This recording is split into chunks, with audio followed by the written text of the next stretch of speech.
Welcome to Climate Quickies, bite-sized nuggets of climate goodness from our TEDxLondon experts in under 5 minutes.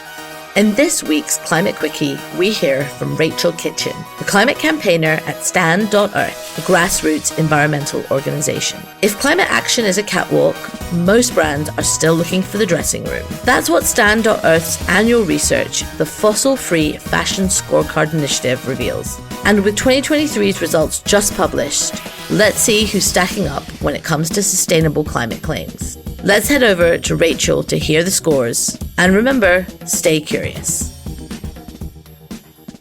Hello, hi, my name is Rachel Kitchin and I'm the Fossil Free Fashion campaigner at Stand.Earth. The Fossil Free Fashion Scorecard is a benchmark of 43 of the world's biggest fashion companies, and it's a scorecard of how they're doing, what progress and what commitments they've made towards decarbonising their supply chains, towards getting fossil fuels out of their manufacturing and supporting a clean energy transition in their supply chains.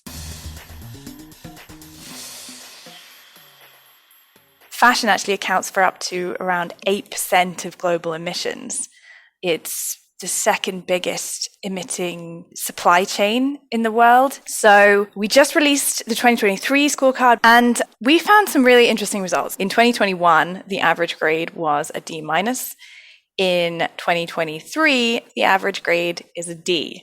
So although we're seeing small pockets of progress, it's really not matching up to the urgency of the moment. We saw more companies setting targets to reduce emissions in their supply chain, which is good, it's a first step.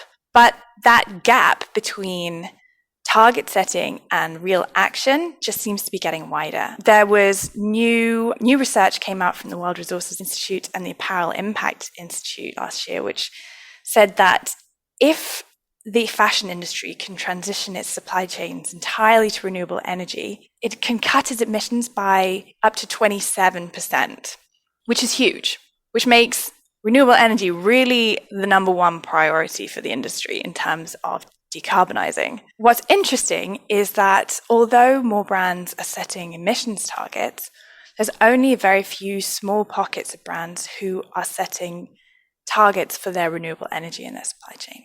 One brand that we did see progress in the last year and a half is H&M. Interestingly, H&M actually did go out in 2022 and set a target to transition their supply chain to 100% renewable energy. And they do seem to be making progress, or at least setting themselves up to make progress and help their suppliers make that transition off of fossil fuels and onto renewables, which is why they actually came top in our scorecard. I mean, admittedly, they are the leader of a bunch of laggards, but it's still progress, and it is interesting to see that. What also is interesting is to look at who's at the bottom of the chart, because, we've got H&M, fast fashion brand, a lot of problems still in the way they use materials and that kind of take waste business model, but making progress on decarbonizing. Right at the other end of the spectrum, at the very bottom of our scorecard, you've got Boohoo, you've got Shein, who have sort of that ultra fast fashion business model, if you like, and appear to be doing absolutely nothing or very, very little to actually cut those carbon emissions in their supply chain, to transition their supply chains to renewable energy, to cut out coal from their supply chains, because one of the other major sources of emissions in fashion supply chains is burning coal directly in factories. We're really seeing that Shein and Boohoo provided very little transparency and appeared to be doing very little. So that's the kind of the top and the bottom of the scorecard there is quite interesting. Another one which I think is quite interesting that we're seeing is in luxury brands. We found that a lot of the luxury brands, maybe surprisingly, were performing really quite poorly in the scorecard, like right down at the bottom of the list. We've got like Prada, you've got Salvatore Ferragamo. And part of the reason for that is that they are very poor at disclosing any information about what they're doing. They don't like to talk about their supply chains. They don't really give out very much information. And it's very difficult to judge what, if anything, they're doing. And one of the most important things that we can have when we're trying to reach kind of standardized data and actually see what is happening in the industry is transparency. At the end of the day, there's only so much that we as individuals can do, and these brands have a lot of power to make the change.